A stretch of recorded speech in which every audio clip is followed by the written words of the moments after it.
नमस्कार। इकोनॉमिक्स में आप सभी का स्वागत है। जैसा कि आप सभी जानते हैं, हम लोग एक बिजनेस स्टडीज का क्रैश कोर्स कर रहे हैं और कल तक हमने पहले दो चैप्टर्स यानी nature and significance of management and principles of management cover कर लिया था और आज हम लोग चलते हैं थर्ड चैप्टर की तरफ, जिसका नाम है बिजनेस एनवायरनमेंट।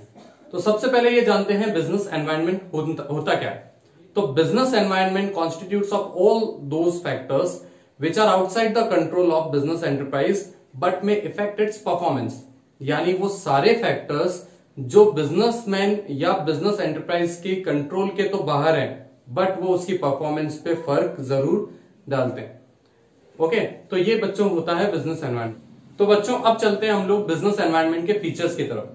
तो बिजनेस एनवायरनमेंट का पहला फीचर आता है एक्सटर्नल फोर्सेस, यानी जितनी भी एक्सटर्नल फोर्सेस है जो बिजनेस ऑर्गेनाइजेशन के बाहर के फोर्सेस हैं, यानी गवर्नमेंट, टेक्नोलॉजी, ये सब चीजें क्या होती है, ये सब बिजनेस एनवायरनमेंट में इंक्लूड होती है। देन हम लोग देखें तो specific and general forces. Specific forces का मतलब होता है ऐसे फैक्टर्स जो सिर्फ एक पर्टिकुलर बिजनेस या बिजनेसमैन पे अफेक्ट कर रहे हैं बट सब पे एक साथ उनका इफेक्ट नहीं हो रहा, जबकि जनरल फोर्सेस वो है जिनका सभी बिजनेसेस पे एक साथ इफेक्ट होता है। जैसे अगर हम बात करें स्पेसिफिक फोर्सेस की, तो किसी पर्टिकुलर बिजनेस एंटरप्राइज के जो कस्टमर सप्लायर्स है वो उसके स्पेसिफिक फोर्सेस हो गए। ओके, देन अगर हम लोग बात करें जनरल फोर्सेस की, तो गवर्नमेंट है, टेक्नोलॉजी है, सोसाइटी है, लॉ है, ये सब जनरल फोर्सेस है। ये सिमिलर टाइप के या सारे ही बिजनेस पे इंपैक्ट करेगी और इसीलिए स्पेसिफिक फोर्सेस को हम लोग माइक्रो एनवायरनमेंट और जनरल फोर्सेस को हम लोग मैक्रो एनवायरनमेंट भी बोलते हैं। थर्ड फीचर इसका आता है हमारा इंटर रिलेशन। बिजनेस एनवायरनमेंट में जितने भी फैक्टर्स है वो सब इंटर रिलेटेड से होते हैं। जैसे हम लोग अगर बात करें तो आपके एनसीईआरटी से ही एग्जांपल लेता हूं कि अगर सपोज वेस्टर्न लाइफस्टाइल हमारे इंडिया में बढ़ी, तो वेस्टर्न लाइफस्टाइल बढ़ने के साथ साथ क्या हुआ, हमारे इंडिया में फास्ट फूड की डिमांड बढ़ी, वेस्टर्न क्लोथ्स की, अपैरल्स की डिमांड बढ़ी है। ओके, पहले उतनी नहीं होती थी बट जैसे ही वेस्टर्न लाइफस्टाइल का हमारे ऊपर ज्यादा इंपैक्ट पड़ा तो अपने आप फास्ट फूड वगैरह की डिमांड बढ़ने लगी। देन हम लोग बात करते हैं डायनेमिक। तो business environment is dynamic, it keeps on changing. ये बहुत हाईली फ्लेक्सिबल होता है बिजनेस एनवायरनमेंट। ये सारे फैक्टर्स क्या होते हैं, ये चेंज होते रहते हैं, कभी भी स्टैटिक नहीं होते, एक जगह नहीं होते। ओके, देन हम लोग बात करते हैं अनसर्टेनिटी की।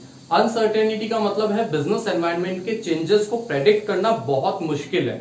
हमें पता होता है कि बिजनेस एनवायरनमेंट तो चेंज होगा, लेकिन क्या चेंजेस आएंगे उसे प्रेडिक्ट करना बहुत मुश्किल है। हालांकि उसे प्रेडिक्ट करने की कोशिश की जाती है, रिसर्च एनालिसिस किया जाता है और इसी चीज को हम लोग एनवायरनमेंट स्कैनिंग भी बोलते हैं, बट उसे प्रेडिक्ट करना बहुत मुश्किल होता है।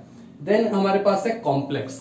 कॉम्प्लेक्स का मतलब है बिजनेस एनवायरनमेंट में जो चेंजेस आ रहे हैं उनका इम्पैक्ट किसी बिजनेस के ऊपर क्या पड़ेगा, इसे प्रेडिक्ट करना बहुत मुश्किल। अब ध्यान से सुनना बच्चों, अनसर्टेनिटी और कॉम्प्लेक्स में अंतर क्या है। अनसर्टेनिटी का मतलब तो बिजनेस एनवायरनमेंट के यानी वो फैक्टर्स के चेंज प्रेडिक्ट करना मुश्किल है, जबकि कॉम्प्लेक्स का मतलब ये है कि उस पर जो फैक्टर में जो चेंज हो रहा है उसके कारण पर्टिकुलर बिजनेस पे क्या इंपैक्ट पड़ेगा, इसे प्रेडिक्ट करना बहुत मुश्किल है। ये चीज होती है कॉम्प्लेक्स। देन हम बात करते हैं बिजनेस एनवायरनमेंट में रिलेटिविटी। बिजनेस एनवायरनमेंट क्या होता है, country to country, region to region differ करता है और सेम फैक्टर का किसी एंटरप्राइज टू एंटरप्राइज भी डिफरेंट फर्क पड़ता है। ओके, जैसे फॉर एग्जांपल अगर हम बात करें तो इंडिया में किसी पर्टिकुलर चीज की डिमांड है तो जरूरी नहीं उस चीज की डिमांड इंग्लैंड में भी हो, उस चीज की डिमांड यूएसए में भी हो, क्योंकि इंडिया के फैक्टर्स कुछ और हैं, यूएसए के फैक्टर्स कुछ और हैं। इसके अलावा अगर जैसे हम बात करें तो ऐसा भी हो सकता है कि भाई कोई अफवाह उड़ी तो उसके कारण एक बिजनेस एंटरप्राइज को नुकसान हुआ तो दूसरे बिजनेस एंटरप्राइज को फायदा भी हुआ। फॉर एग्जाम्पल कोई मेडिकल कुछ मेडिसिन वगैरह ने किसी ने रिएक्शन किया और उसकी वजह से ऐसी अफवाहें उड़ाई गई कि एलोपैथिक दवाइयां नुकसानदायक है, उनके ज्यादा साइड इफेक्ट्स होते हैं। तो एलोपैथिक दवाइयों पे तो क्या हुआ, उनपे तो उनकी डिमांड कम हुई, लेकिन साथ साथ में आयुर्वेदिक की डिमांड बढ़ भी गई। तो सेम फैक्टर का दो अलग अलग चीजों पे अलग अलग इंपैक्ट पड़ सकता है, इसी चीज को हम बोलते हैं रिलेटिविटी। ओके बच्चों, तो अब हम लोग चलते हैं इंपॉर्टेंसेस ऑफ एनवायरनमेंट स्कैनिंग या importances of business environment. Business environment के क्या इंपॉर्टेंस है या एनवायरनमेंट स्कैनिंग करने के, बिजनेस एनवायरनमेंट की रिसर्च करने के, स्टडी करने के क्या इंपॉर्टेंस हमारे सामने हो सकते हैं, उनकी हम लोग बात करते हैं। तो पहला इंपॉर्टेंस है फर्स्ट मूवर एडवांटेज। ये इसको हम लोग इस तरह से बोल सकते हैं कि identifying the opportunities and getting first mover advantage. होता क्या है बच्चों, बिजनेस एनवायरनमेंट की स्कैनिंग करने से हमें यह पता चलता है कि कौन सा बिजनेस पर्टिकुलर एरिया में जैसे नहीं है और किस चीज की हमारे पास अपॉर्चुनिटी है, जो हम लोग स्टार्ट करें तो हमारा बिजनेस प्रॉफिटेबल हो सकता है। और हमने वो पता लगाया तो हम लोग अपने खुद की एक नई फर्म स्टार्ट कर सकते हैं जो उस एरिया में फैली होगी।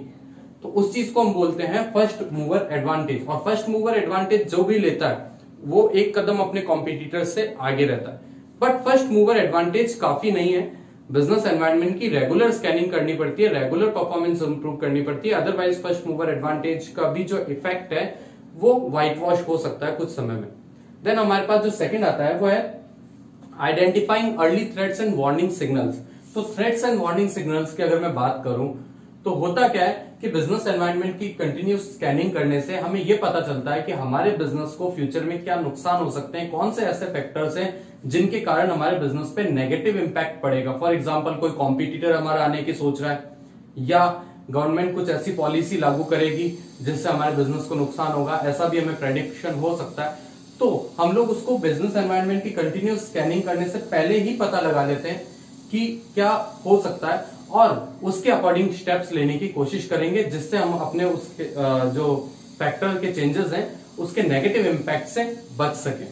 थर्ड हमारे पास है useful in assembling resources. Business environment की स्कैनिंग करने से हमें यह पता चलता है कि कौन से बिजनेस की डिमांड है, कौन सी टेक्नोलॉजी से हमें प्रोडक्शन करना है, और इस वजह से हम लोग क्या करेंगे कि जो हमारे अकॉर्डिंग जो सही सूटेबल रिसोर्सेज होंगे उन्हीं को असेंबल करेंगे, उन्हीं को अरेंज करेंगे।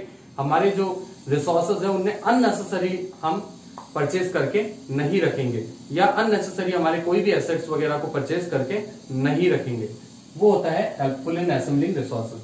देन फोर्थ हमारे पास है एडेप्टिंग रैपिड चेंजेस। अगर हम लोग कंटिन्यूअसली रिसर्च करते रहते हैं, बिजनेस एनवायरनमेंट की स्टडी करते रहते हैं, स्कैनिंग करते रहते हैं, तो हम क्या कर सकते हैं, जो भी चेंजेस आ रहे हैं, चेंजेस आपको पता है बिजनेस एनवायरनमेंट हमने पहले भी बताया है डायनेमिक होता है, it keeps on changing very fast and very rapid changes occur in the business environment.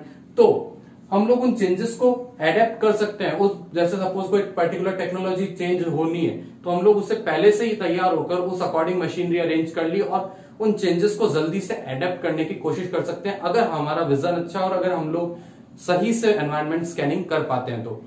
Then business environment क्या करता है, बिजनेस एनवायरनमेंट की मदद से हम लोग successful planning and policy making कर सकते हैं। अगर हमें बिजनेस एनवायरनमेंट की नॉलेज नहीं है और हम लोग प्लानिंग एंड पॉलिसी मेकिंग करते हैं और कुछ फैक्टर्स ऐसे हैं जो हमारे नेगेटिव में काम कर रहे हैं बट हमें उनकी नॉलेज नहीं है, तो हमारी प्लानिंग और पॉलिसी क्या मेकिंग क्या होगी, वो फेल हो जाएगी।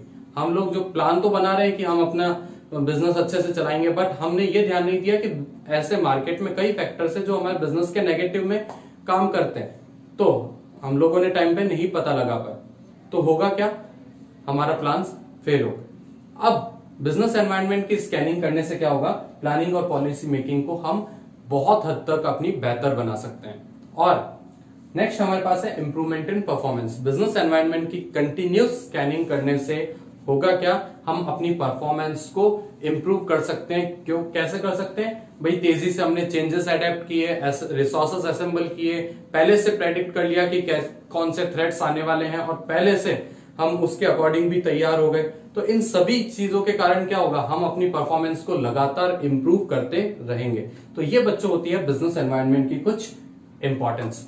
तो बच्चों आज हमने देखा business environment, environment scanning, features of business environment and importance of business environment. तो आज के लिए इतना ही। डायमेंशंस ऑफ बिजनेस एनवायरनमेंट में कल वाले वीडियो में कवर करूंगा एक अच्छे एग्जांपल के साथ, एंड इसके साथ साथ कल हम न्यू इकोनॉमिक पॉलिसीज यानी लिबरलाइजेशन, प्राइवेटाइजेशन और ग्लोबलाइजेशन को भी पढ़ेंगे। तो आज का वीडियो कैसा लगा बच्चों, अच्छा लगा तो लाइक कीजिए, प्लीज वीडियो पे कमेंट करके बताइए कि हम अपनी परफॉर्मेंस कैसे इंप्रूव कर सकते हैं। चैनल को सब्सक्राइब कीजिए और बेल आइकन को भी प्रेस कर दीजिए। बच्चों आपके व्यूज बहुत कम आ रहे हैं, प्लीज ज्यादा से ज्यादा इस वीडियो को देखिए, शेयर कीजिए, ताकि मैं और आगे अच्छे से आप लोगों के लिए वीडियोस बना सकूं। Thank you.